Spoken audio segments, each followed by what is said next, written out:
Aqui na sua posição sempre.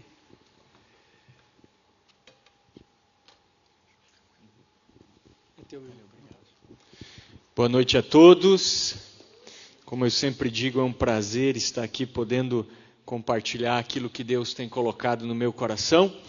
Para você que não me conhece, eu sou o Peter, sou psicólogo clínico, sou pastor também, mas acima de tudo sou um filho de Deus em processo de restauração. Amém?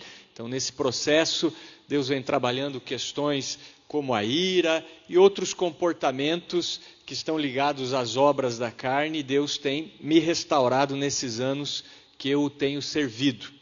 E hoje, como já foi dito aí pelo irmão Edinaldo, nós vamos tratar desse tema tão relevante que é a culpa.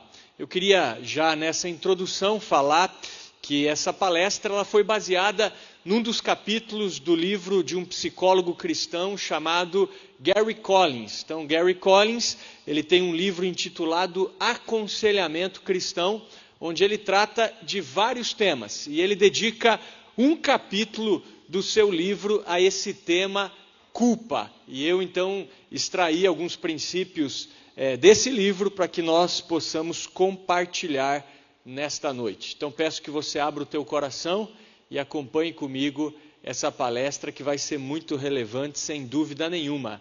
Para começar, eu quero citar uma frase desse autor, o Paul Tournier, acredito que essa seja a pronúncia do seu nome. Ele diz que a culpa está universalmente presente na alma humana e não podemos tratar dela sem tratar das interrogações religiosas que ela levanta. Então veja que a culpa está universalmente presente na alma humana. E é isso mesmo. Tanto como conselheiro pastoral, como um profissional da psicologia, nós temos que lidar constantemente com esse tema, com a culpa, né? Então, pessoas elas estão sofrendo por diversos motivos, elas chegam até nós deprimidas, solitárias, lutando com os seus conflitos interiores, conflitos no casamento, conflitos sexuais. Algumas pessoas chegam com problemas de vícios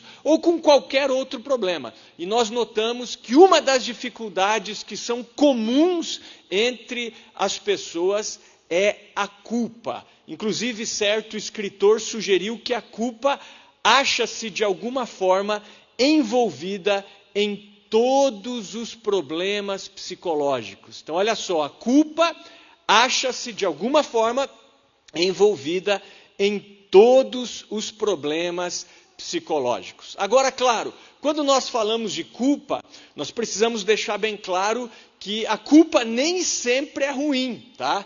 Nós vamos ver que existe uma culpa que eu julgo ser boa e, claro, uma culpa que eu julgo ser ruim. Como assim, Peter, uma culpa boa? Aquela culpa que leva você, por exemplo, a corrigir o seu comportamento. Aquela culpa que leva você a se arrepender e a mudar, é uma culpa boa. Como foi dito aqui, se você observar o Novo Testamento, o tema mais enfatizado do Novo Testamento é a nossa união com Deus através de Cristo e a transformação que isso gera. Então nós estamos aqui porque nós queremos ser transformados. Na verdade, cristianismo é mudança. Cristianismo é transformação. Infelizmente, existem pessoas que passam anos na igreja e elas não mudam, elas nunca crescem, né? Eu até questiono o cristianismo dessas pessoas, porque cristianismo, na verdade, é mudança. E se você observar, né, o Novo Testamento, você vai ver que a primeira mensagem do Novo Testamento, tanto de João Batista,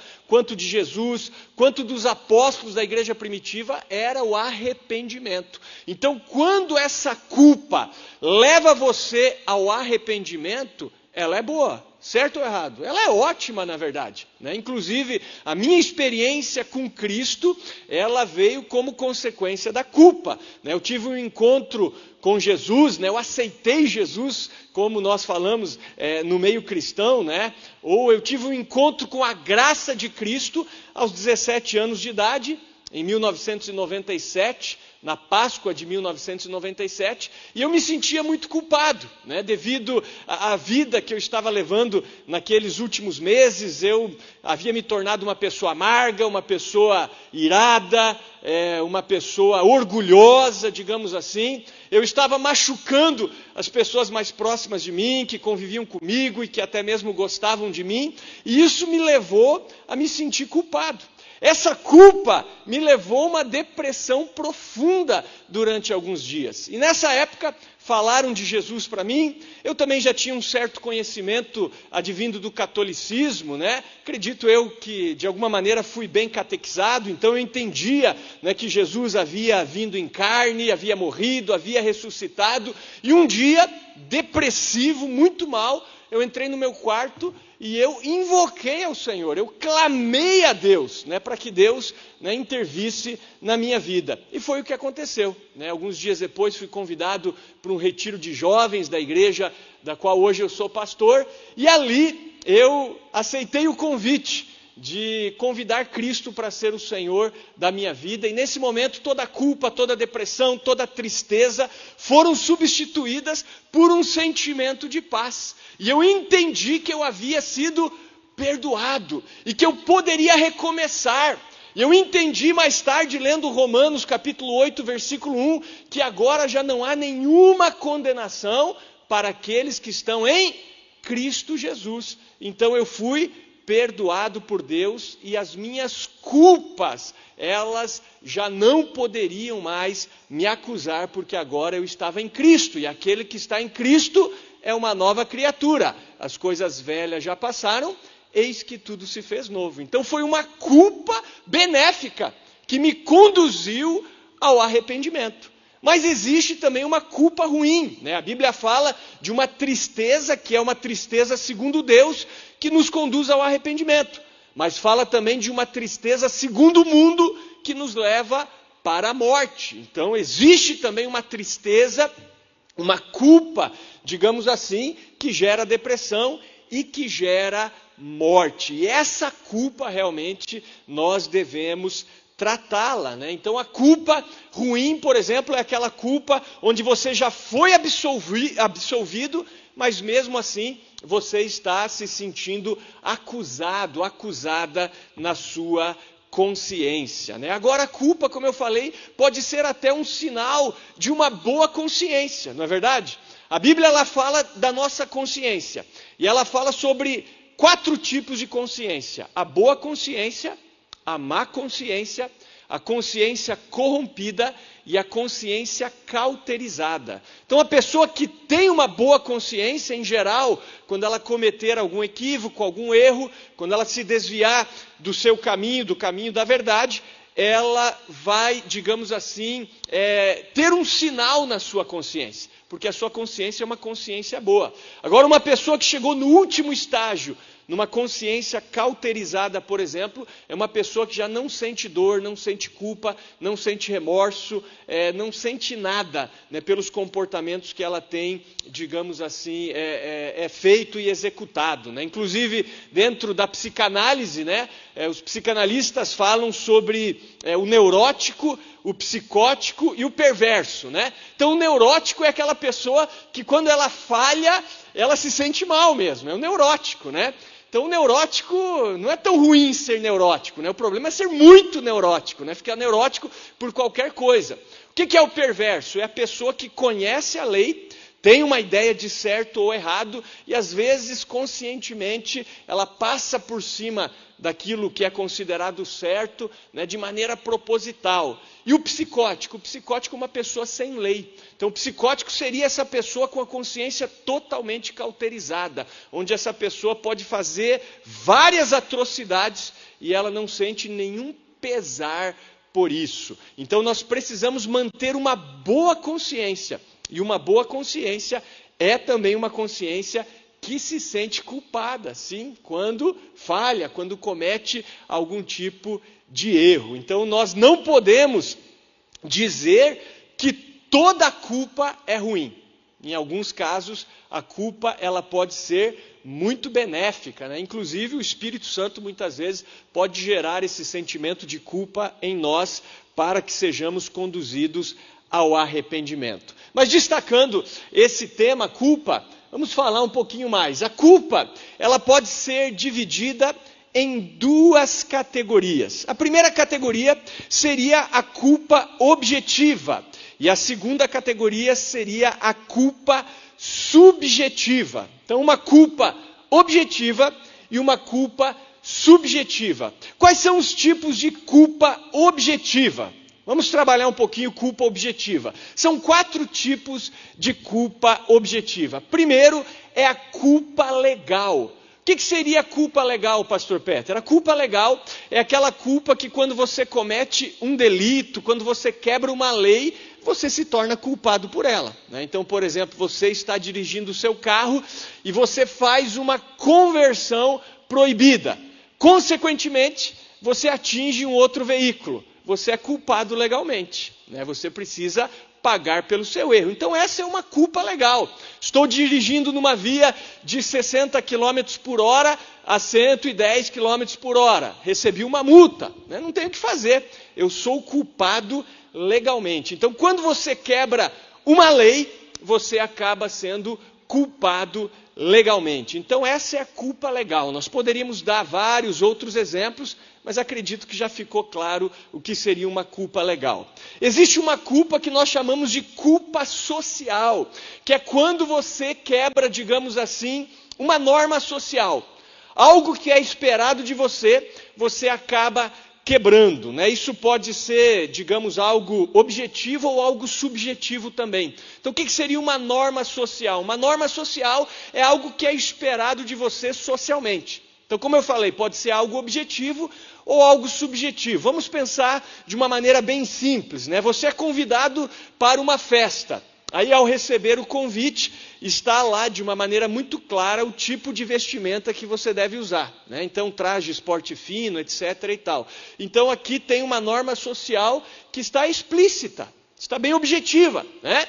E você, então, se veste daquela maneira. Se você for de bermuda e de chinelo havaianas, por exemplo, você está quebrando, digamos, essa norma social, né? Você é culpado, né, socialmente, digamos assim, né? Mesmo que não traga nenhum prejuízo para ninguém, você está quebrando isso. E às vezes não está explícito. Você recebe um convite para ir num casamento, não está explícito como você deve se vestir, mas você sabe que existe uma norma social, então você vai se vestir de uma maneira mais social para ir neste lugar. Então existem algumas normas sociais, algumas estão explícitas, outras estão implícitas, mas de qualquer maneira quebrar com essas normas sociais, com aquilo que é esperado de nós, pode nos fazer culpados, né? Então, como psicólogo, eu sei que existem, digamos, algumas normas sociais, alguns comportamentos que são esperados pelos meus pacientes da minha parte, né? Alguns estão explícitos, por exemplo, num código de ética do psicólogo, né? Ali o código de ética do CRP. Outros não estão tão explícitos, mas nós entendemos que a pessoa espera de nós alguma coisa e nós esperamos também do paciente algumas coisas. Eles esperam um bom trabalho, eles esperam que a gente guarde o sigilo daquilo que é conversado em consultório e por aí vai. E nós esperamos que eles também sejam bons clientes, que eles nos paguem, etc. e tal. Se algo for quebrado, nós estamos sendo culpados socialmente. Então, culpa legal, culpa social, culpa pessoal, né? Que é você, digamos assim, cometer algum delito que pode não prejudicar ninguém, mas no qual você se sente culpado. E muitas vezes isso é objetivo, porque tem a ver, digamos assim, com a sua criação, com os seus aprendizados, né? Então, por exemplo, eu me lembro que quando eu era adolescente e estava no ensino médio, né, estudando, se não me engano, no 2º ano ou no 3º ano do ensino médio, não me lembro bem. Um dia eu estava chegando no colégio e alguns colegas me abordaram no caminho, né? Então eu estudava no centro, ia de ônibus. Então entre o ponto de ônibus e o colégio, tinha alguns colegas ali e eles falaram: hoje nós vamos matar a aula, me convidaram para matar a aula. Nunca tinha feito isso. E aquele dia eu aceitei o convite de matar a aula, né? Matei a aula uma vez só na vida. Aí fui matar a aula. né? E eles falavam, vamos jogar sinuca. Enquanto eu estava jogando sinuca, eu me sentia mal. Eu falei, pô, o que eu estou fazendo aqui? Por mais que eu não amasse estar lá no colégio, eu falei, pô, eu prefiro estar no colégio do que estar aqui jogando sinuca. Algo na minha consciência dizia, ó, você está fazendo algo errado, não é legal. Pô, teu pai paga escola para você, paga o colégio para você ficar aqui jogando sinuca, né? Então eu não estava prejudicando ninguém, né? Mas era uma culpa pessoal, uma culpa objetiva. Eu sabia que de alguma maneira eu estava cometendo um delito. Não era um crime, não era algo que estava prejudicando outras pessoas, mas era algo que trazia culpa à minha consciência. E a partir daquele dia eu disse, não, nunca mais vou matar aula, não faz sentido isso aqui, né? É melhor estar dentro da sala de aula, por mais monótona que seja a aula, do que ficar aqui jogando sinuca, por exemplo, né? E finalmente, né, a última culpa objetiva que eu quero destacar é a culpa teológica. O que seria a culpa teológica? A culpa teológica é quando você quebra realmente um mandamento do Senhor, né, um mandamento de Deus, e você se torna culpado por isso, né? Então essa é a culpa teológica. Por exemplo, pegue ali os 10 mandamentos, né? Você quebrou um dos 10 mandamentos ali, né? Um deles, não mentirás, né? Então a partir do momento que você mente, você está quebrando a lei de Deus e você se torna objetivamente culpado por isso. Então essa seria ou seriam as culpas objetivas. Ficou claro aqui ou não? E aí nós temos a culpa subjetiva. Opa, não está indo lá? Travou aqui. Mas seria a culpa subjetiva. A culpa subjetiva é o sentimento desconfortável de pesar, de remorso, de vergonha, de autocondenação, que surge com frequência quando nós fazemos ou pensamos algo que sentirmos estar errado. Ou deixamos de fazer algo que deveria ter sido feito.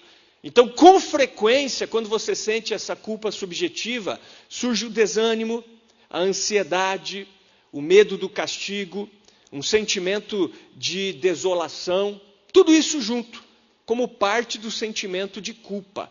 E como eu falei, nem sempre esses sentimentos de culpa, eles são maus, porque eles podem estimular a mudança de comportamento, podem nos levar a um arrependimento, a buscar um perdão de Deus, a buscar um perdão das pessoas ao nosso redor, mas os sentimentos de culpa, eles podem também ser destrutivos e podem ser influências inibidoras que tornam a nossa vida miserável. Então vamos ver um exemplo de culpa subjetiva que pode ser destrutivo. Vou dar aqui um exemplo hipotético, tá?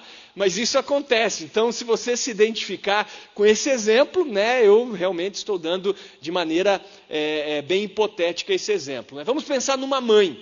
Uma mãe que ela vai corrigir o seu filho ou os seus filhos, e ele acaba corrigindo esses filhos com, digamos assim, com agressividade, né? Então acaba corrigindo essa criança ou essas crianças com agressividade. Como consequência dessa agressividade, essa mãe acaba se sentindo culpada. Até aí tudo bem. Passei um pouco dos limites, acabei gritando demais, né, estava um pouco irritada, né, me sinto culpada por isso. Porém, aí essa mãe começa a dizer assim, eu sou uma péssima mãe. Eu sou uma péssima mãe, eu não sirvo para ser mãe, né? Os meus filhos devem me odiar. Na verdade, seria muito melhor se eles vivessem sem mim. Acho que eu estou sendo uma pessoa péssima nessa casa. E ela pensa assim, eu vou me matar. Esse tipo de coisa acontece. Então você vê uma culpa subjetiva que leva a algo extremo, né? Até o momento que ela pensou assim, não, eu me excedi, vou pedir perdão para os meus filhos, da próxima vez eu não vou esperar ficar irritada para corrigir, eu vou corrigir com calma, até aí tudo bem. Passou disso, é uma culpa destrutiva, que leva a pensamentos que não fazem sentido, né? Então, dentro da terapia cognitivo e comportamental, a TCC, nós falamos muito sobre as distorções cognitivas. E uma distorção cognitiva que é muito comum, é uma distorção cognitiva que a gente chama de magnificação e minimização. O que é isso? A pessoa pega algumas situações que não são tão grandes e ela magnifica. Ela torna aquilo extremamente grande.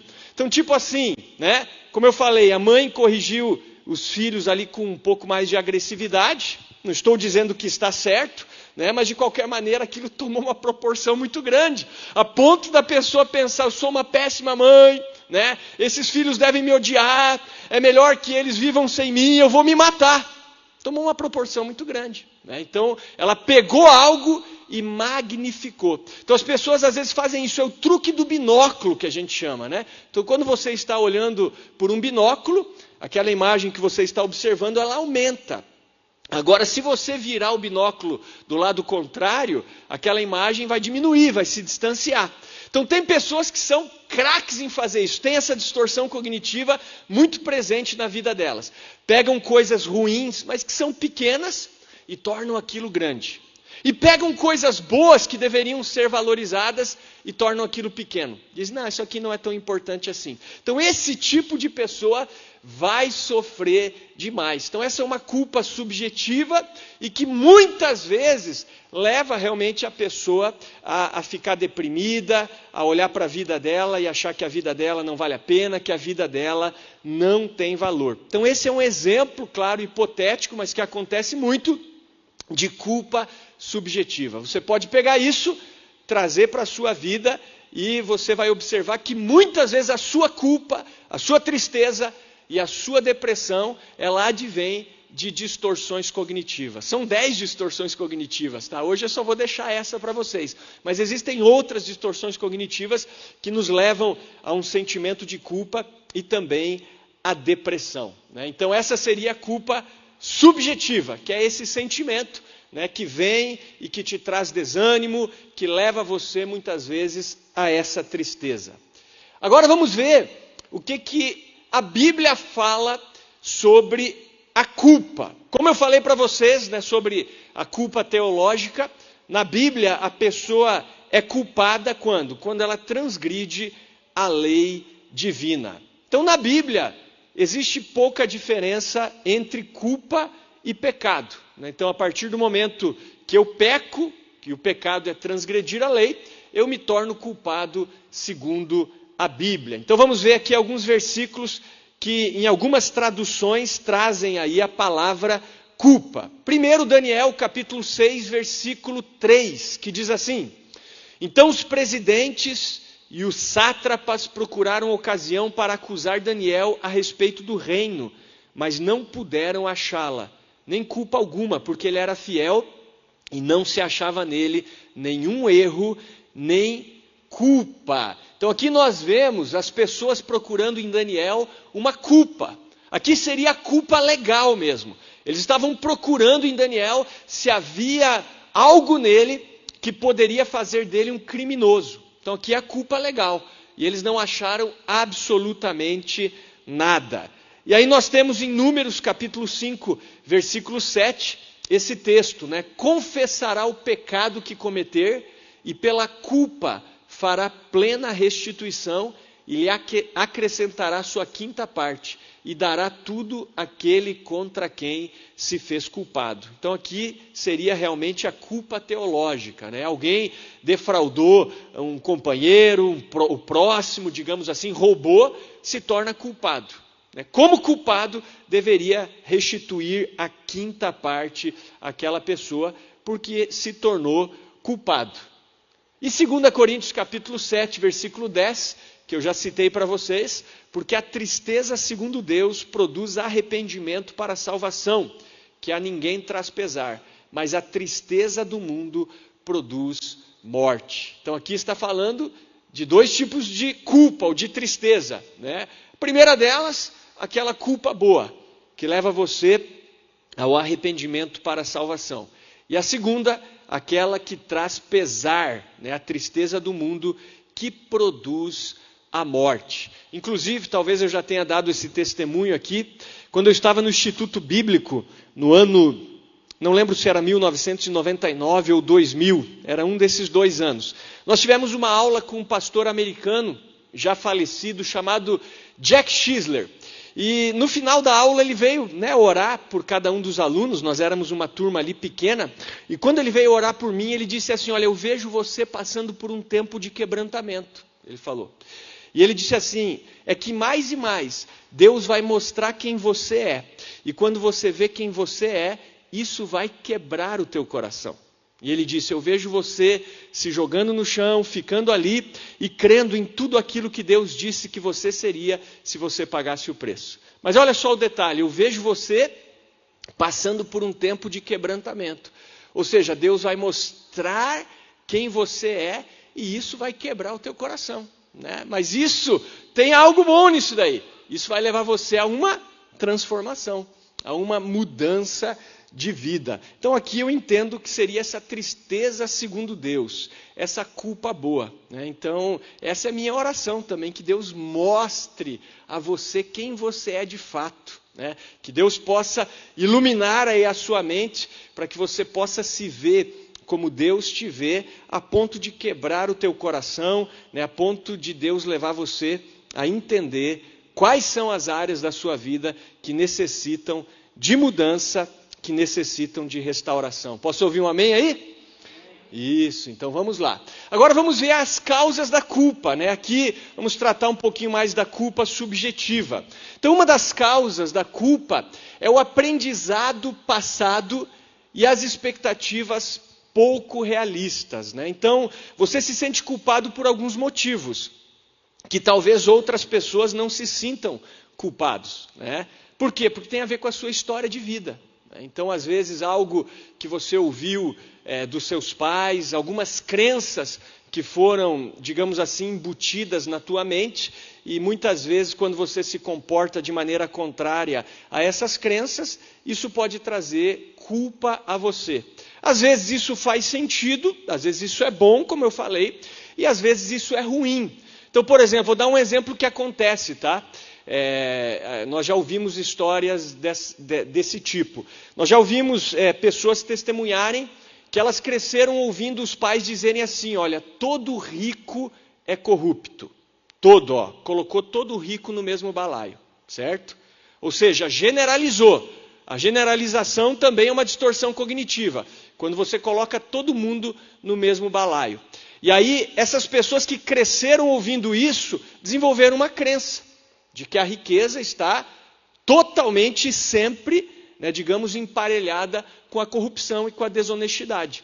E eu já ouvi de pessoas que prosperaram na vida de maneira honesta, mas elas não aproveitaram a prosperidade delas. Elas espalharam a prosperidade delas. Só que não porque elas eram generosas, não em cumprimento ao mandamento bíblico de serem generosas, é porque elas se sentiam culpadas de prosperar. Porque elas entendiam que elas estavam sendo desonestas por causa da crença que foi inserida na mente delas. Vocês estão entendendo? Então aqui nós vemos uma culpa, mas é uma culpa, né, digamos assim, que, enfim, não deveria existir. Então é uma culpa que muitas vezes nós temos que trabalhar com a pessoa e falar: mas por que você se sente culpado por prosperar? E se você for analisar, existe às vezes, né, nesse caso, existe uma crença de que a prosperidade está literalmente e sempre associada à desonestidade. Nós sabemos que existem, claro, pessoas que prosperam desonestamente, mas também existem as pessoas que prosperam de maneira lícita, né? Você vai observar na Bíblia, você vai ver Deus falando tanto de pessoas pobres, quanto de pessoas que prosperaram, quanto de pessoas que foram abençoadas por Deus e acabaram prosperando. Então nós vemos que o aprendizado passado, crenças que você assimilou no passado, podem trazer culpa a você ou não, né? Então, se você cresceu, por exemplo, num lar cristão e que entendeu a importância de congregar, de estar na igreja, às vezes não estar na igreja vai te trazer um sentimento de culpa. Eu sou uma pessoa assim, eu não acho isso ruim, né? Então, esses dias eu tirei um fim de semana de folga, mas no horário do culto da igreja eu estava morrendo de vontade de voltar, né? Eu estava no litoral, de voltar para estar no culto, porque para mim é prazeroso, entendeu? Né? Então, claro, eu trabalhei isso, né? Eu falei: não, hoje eu estou de folga, eu entendo, né? Eu desci para a praia para descansar, tive dias de muita atividade, trabalhei isso na minha mente. Mas o sentimento e o desejo era de estar na igreja, era de estar congregando, né? Porque eu entendo a importância disso. Já tem pessoas que não, né? Fica o mês inteiro sem vir na igreja. Já viu crente de Santa Ceia? Não sei, aqui não tem, né? Crente que só vem na Santa Ceia, né? Para ele está tudo bem, né? Como é que pode, né? Não, para mim não. Isso traz um sentimento de dor, um sentimento de culpa devido ao meu entendimento, às crenças que eu tenho, à minha criação, né, dentro do Evangelho. Então, muitas vezes é um aprendizado passado, às vezes são expectativas pouco realistas, né? A pessoa tem sonhos assim, mas são sonhos mirabolantes, né? Às vezes eu converso com pessoas, qual que é teu objetivo? O meu objetivo é ser milionário, né? Mas ele não faz nem ideia de como é que se torna um milionário, né? Não tem nenhum caminho pré-estabelecido. Falei, não é assim, não é tão simples assim. Então a expectativa é pouco realista, né? Então eu quero comprar um terreno de 6 milhões, já ouvi uma pessoa falando assim, né? 6 milhões de reais. Mas é tão simples, só querer, não, existe um caminho para você chegar lá, né? Então a expectativa às vezes é pouco realista, tá? Outra coisa que pode conduzir a pessoa a uma culpa subjetiva é o complexo de inferioridade. Então a pessoa que se sente inferior, tem uma baixa autoestima, isso vai ser associado à culpa muitas vezes, né? Ela vai se autocondenar, digamos assim. A pressão social também, né? Às vezes você está num ambiente que pressiona você a se comportar de uma maneira que vai contra os teus valores, né? Isso também é muito difícil, né? Pessoas que trabalham em empresas e que às vezes, puxa, essa empresa tem uma cultura que é contra um valor meu, é muito difícil mesmo, né? E aí a pessoa tem que se comportar de uma maneira, como eu falei, contra valores, contra a sua personalidade. Isso também, essa pressão muitas vezes traz muita culpa, né? O desenvolvimento falho da consciência, nós já falamos aqui da boa consciência, da má consciência, da consciência corrompida e da consciência cauterizada, e finalmente as influências sobrenaturais, né? Então, muito da culpa que nós sentimos pode ser sim uma influência sobrenatural. Como assim, Peter? Por exemplo, Apocalipse capítulo 12, versículo 10 diz assim, olha só: e ouvi uma grande voz no céu que dizia: agora é chegada a salvação e a força e o reino do nosso Deus e o poder do seu Cristo, porque já o acusador de nossos irmãos é derrubado, o qual diante do nosso Deus os acusava de dia e de noite. Né? Então, o inimigo das nossas almas, ele é chamado também de acusador. Então, ele nos acusa diante de Deus, mas acredito que ele também nos acuse, né? Então, lance dardos, às vezes, na nossa mente, né? Então, essa seria, digamos assim, uma influência sobrenatural, onde o inimigo fica lançando dardos na sua mente para que você se sinta culpado. Como eu falei, né, se a Bíblia diz que aquele que está em Cristo é uma nova criatura, né, se aquele que está em Cristo não tem nenhuma condenação sobre ele, por que muitas vezes nós nos sentimos culpados por aquilo pelo qual Deus já nos perdoou e já nos absolveu, não é verdade? Às vezes nós nos sentimos culpados por isso. É claro, se você pecou contra outra pessoa, é necessário às vezes ir lá, pedir perdão, restituir, a Bíblia deixa isso claro, né? Mas a partir do momento que você fez tudo isso, não tem por que eu me sentir culpado. E muitas pessoas carregam uma culpa, né, porque se sentem acusadas de dia e de noite por isso, né? Já tivemos irmãos na igreja, hoje falecidos, que cometeram alguns equívocos no passado, né?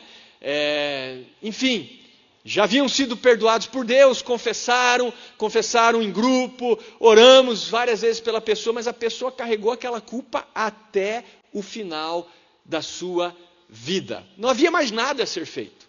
Tudo que ela podia fazer já havia sido feito.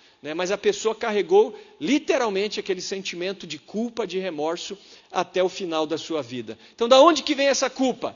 Vem de uma influência sobrenatural, né? O acusador fica lançando dardos na nossa mente. Então, nós precisamos trabalhar essas questões na nossa vida, porque isso vai melhorar, sem dúvida nenhuma, a nossa, digamos assim, saúde psicológica. Eu queria aqui ler uma breve ilustração, na verdade é uma história real, né? De um irmão chamado Don Wilkerson. Ele conta que quando ele tinha 10 anos, ele e um amigo estavam jogando futebol na rua, em frente de sua casa. E era de noitinha, em dado momento a mãe dele apareceu dizendo, está na hora de entrar e arrumar-se para ir à igreja. Mas ele simplesmente ignorou a mãe e continuou jogando bola. Por fim, ele disse à sua mãe, hoje eu não vou. A mãe ficou parada, encarou o menino e falou, bem, você sabe onde você deve estar. E tendo falado isso, a mãe entrou e os seus pais haviam permitido que ele praticasse esporte, mas exigiam realmente que as coisas espirituais, que a igreja viesse em primeiro lugar, antes da diversão. E assim, ele continuou ali jogando bola, mas passado um tempo, ele não conseguiu mais se divertir. Por quê? Exatamente por isso que eu tenho falado, porque a consciência dele latejava, feito uma luz vermelha piscando. A voz da sua mãe ficava se repetindo em seu pensamento. Bem, você sabe onde você deve estar. E aí, no meio daquele jogo, ele saiu do jogo e foi para a igreja. E imediatamente, aquela luzinha vermelha diminuiu, se apagou e ele se sentiu bem outra vez. Por quê? Porque ele sabia onde ele deveria estar. Então, aqui é um exemplo semelhante ao meu, onde ele aprendeu algo da sua família, que o reino de Deus deveria vir em primeiro lugar, e quando ele optou pelo entretenimento, ele se sentiu culpado. E a partir do momento que ele se comportou de maneira diferente, essa culpa diminuiu. Inclusive eu me lembro quando eu era ainda recém-convertido, na época eu era atleta, os irmãos aí, alguns sabem que eu joguei futebol e quase fui um atleta profissional. Na verdade não fui porque Deus me chamou para o ministério, mas quando eu ainda era atleta, jogava na base de um clube aqui de Curitiba, certo dia uns colegas me convidaram para ir para o pagode, para ir para a noite. Em primeiro lugar, nunca gostei da noite, muito menos de pagode, mas sei lá, aquele dia eu senti uma tentação e fui. E eu era recém-convertido. Quando eu cheguei lá, realmente essa luzinha vermelha acendeu, cara. Eu falei, aqui não é meu lugar, o que eu estou fazendo aqui? O que eu estou fazendo aqui? E chegou um momento, no meio da noite, eu falei, estou indo embora, estou me mandando. Nossa, não é o meu lugar, esse lugar aqui. E antes de chegar em casa, na rua mesmo, eu já me ajoelhei, já me arrependi, pedi perdão para Deus e falei, não, esse não é o meu lugar. O meu lugar é no reino de Deus. Então, essa culpa, como eu falei, apesar de ser uma culpa subjetiva, é uma culpa boa. Então, existe a culpa boa e a culpa ruim. Então, você deve analisar, colocar a sua razão para identificar se aquilo que você sente faz sentido ou não faz sentido. Se faz sentido, é para que você mude. Se não faz sentido, abandone esse pensamento, rejeite esse sentimento de culpa. E para a gente já ir finalizando, alguns efeitos da culpa. Então, por exemplo, reações de defesa. Pessoa, por causa da culpa, às vezes ela se torna agressiva, então é uma reação de defesa. A mentira, por exemplo, também pode vir como consequência desse sentimento de culpa. Então a pessoa se sente culpada, de alguma maneira ela tem que se defender dessa culpa, e aí vem outros comportamentos que também não são bons, e às vezes geram ainda mais culpa nessa pessoa. Algumas reações são reações de autocondenação, então, por exemplo, pessoas que se automutilam, que se cortam, que fazem esse tipo de coisa. Se você for trabalhar com essas pessoas, se você conhece ou se você é uma dessas pessoas, pode ter certeza que por trás disso está um sentimento de culpa. Inclusive pessoas que são vítimas às vezes de um abuso, de um molestamento, elas se sentem culpadas, porque o abusador joga a culpa nelas, pressiona essas pessoas para que elas não falem, enfim. E quando um adolescente, por exemplo, está se cortando, existe muitas vezes essa hipótese de que esse adolescente possa ter passado por uma situação dessa. Então, está se sentindo culpado pelo que aconteceu e tem essa reação de autocondenação.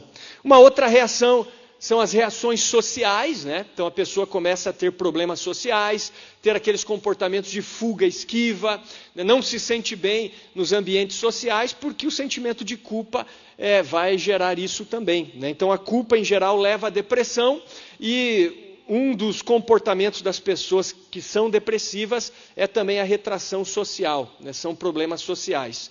Reações físicas, que advêm de problemas psicossomáticos. Então, a partir do momento que eu estou sofrendo psicologicamente, isso pode somatizar no meu corpo. E finalmente aquilo que é esperado, que é o arrependimento e o perdão, como nós já temos falado. E para finalizar, vamos falar um pouquinho sobre o aconselhamento e a culpa. Então, se você é um conselheiro, se você é uma pessoa que trabalha com pessoas que se sentem culpadas, primeira coisa, compreender a pessoa, aceitar a pessoa. Esse é o primeiro passo para que você construa uma ponte e possa ajudá-la. Então, compreender, aceitar, não quer dizer concordar. Mas quando uma pessoa está falando, nós precisamos empatizar com ela. Às vezes são coisas absurdas que a pessoa está falando, que não fazem nenhum sentido. Mas nós precisamos buscar compreendê-la, porque a vida psicológica realmente ela é muito complexa.